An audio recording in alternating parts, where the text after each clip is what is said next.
সুস্থ হইব নে। আরে কি দিয়া মাছ এই যে করতেছে না। পারিবারিক কলহ আর সেই দ্বন্দ্বেই শেষ হয়ে গেল আপন ভাইয়ের জীবন। এরপর ভিডিও কলে যা দেখালেন পুরো পরিবার স্তব্ধ। ইতালিতে ঘটেছে এক হৃদয় বিদারক ও চাঞ্চল্যকর ঘটনা।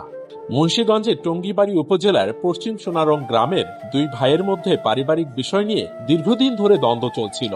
স্থানীয় সময় বুধবার রাত আনুমানিক 8টার দিকে ইতালির লেইস শহরে সেই দ্বন্দ্ব চরমে পৌঁছায়।